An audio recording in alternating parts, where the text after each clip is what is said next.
Welcome to our demo class. If I talk about Python, Python having a great present and definitely will have the great future in coming time because of the number of domains where Python is present.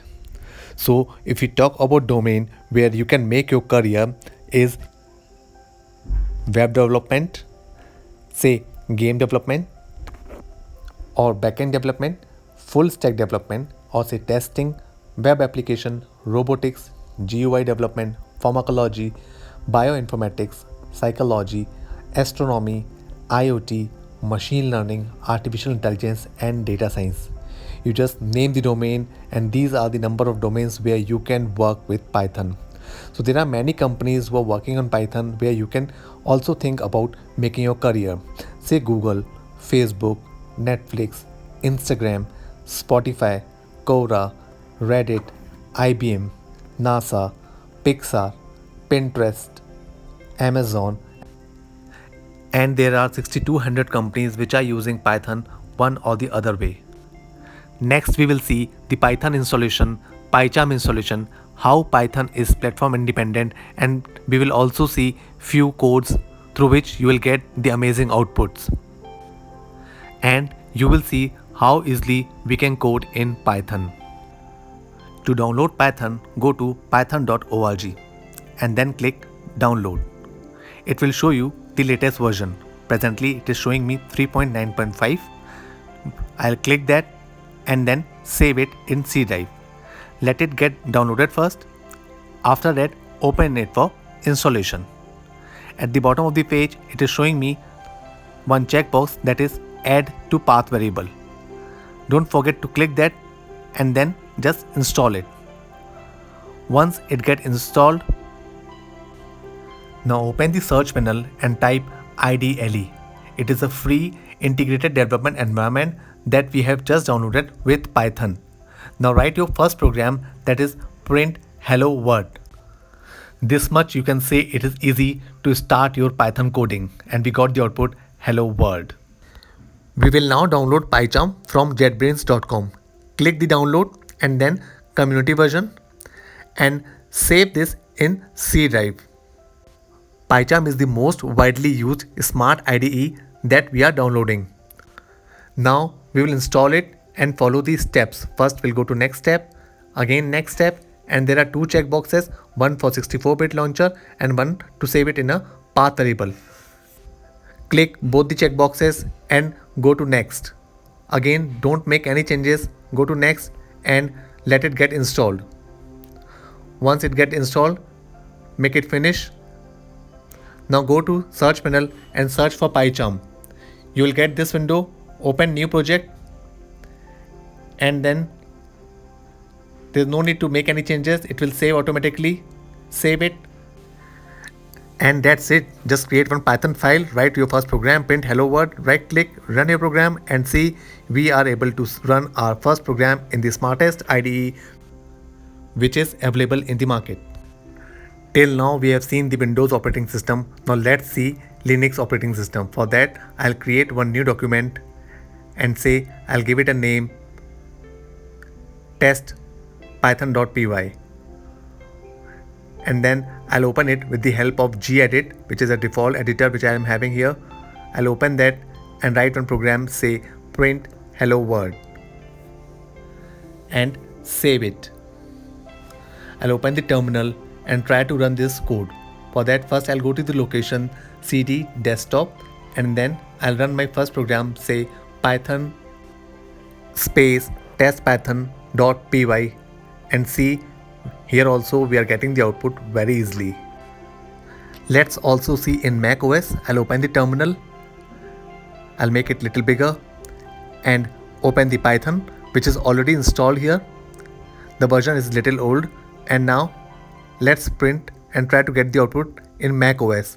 I'll write print in the similar manner and write hello world, and see here also we are getting the output. Python is completely platform independent and you can really work in any of the operating system.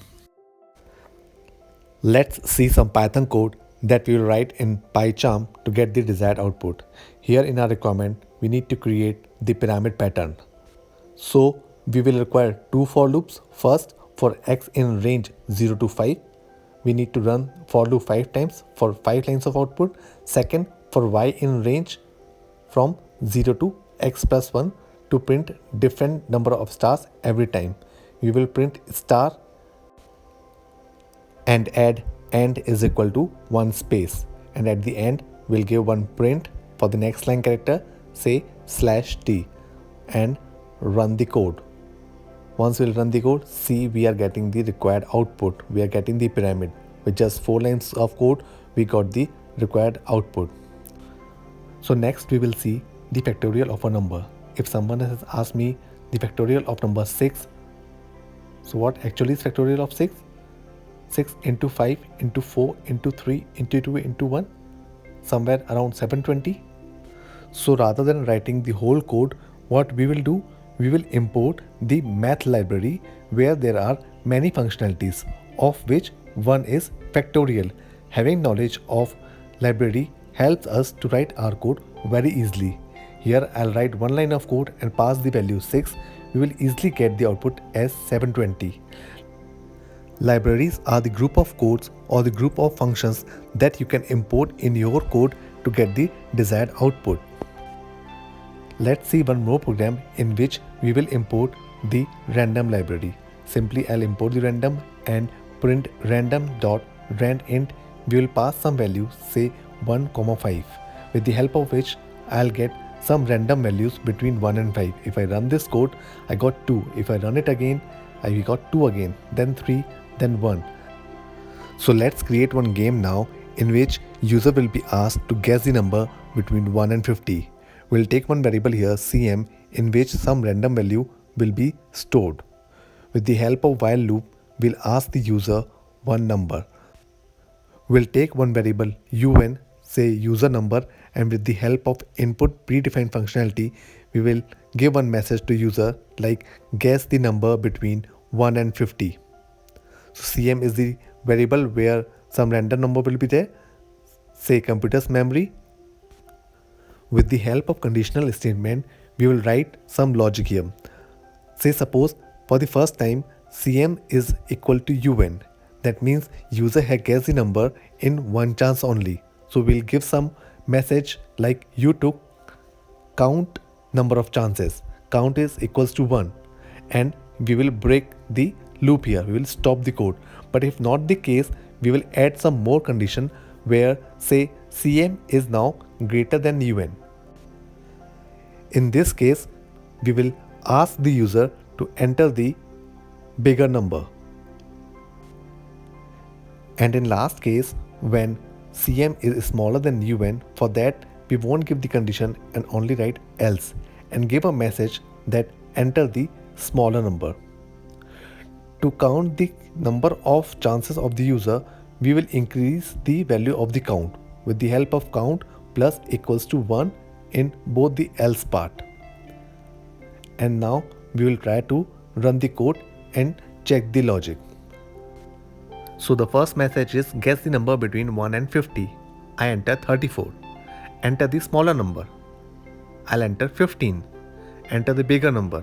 Say I enter 25. And it is fine, it is right. So I took 3 chances to complete the game. Let's try again. This time I'll enter 26. Enter the bigger number. Say 35. Again bigger number. 40. Again bigger number. 45. Again bigger number. So writes 47. Bigger number. 49. Again it's a small number. Finally 48. So it is telling me it took 7 chances to guess the number. So when we install Python, we get few libraries like random, math, etc. But in real, there are many more libraries that we can use in our code. So suppose if I try to import the library matplotlib and if it is not available with me in my system. So first of all, I'll get this red line with which I'll get the idea that it is not present in my system. What I'll do, I'll run one command, say pip install matplotlib. With this command, I'll be able to download the library and it will be saved in the right location. I'll import matplotlib now and there's one functionality of matplotlib, pyplot. I'll use it as an alias plt. We will import one more library numpy and give it a alias name np. We'll take one variable x for x-axis and give few values, say 1, 2, 3, 4, 5 in an array. We'll take one more variable y for y-axis that will correspond to value of x, and say we'll give the value 20, 30, say 15, 25, 10. The only thing I need to take care is if I'm giving x to 5 values, I'll give y to 5 values. I'll simply write plt.plot, I'll pass x and y and write plt.show. Once I'll run this program and see I'm getting the desired output.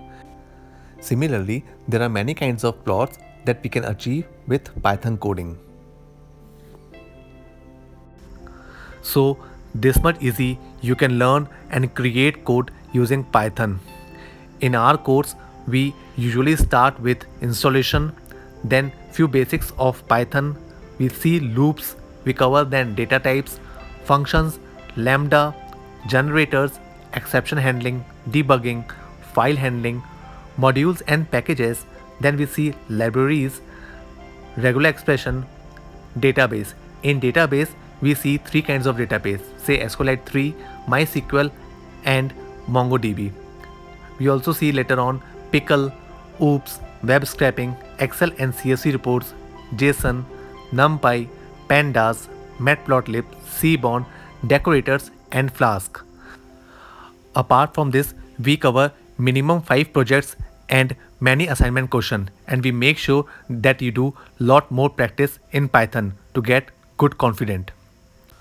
So the course which I have shown you is of 50 hours.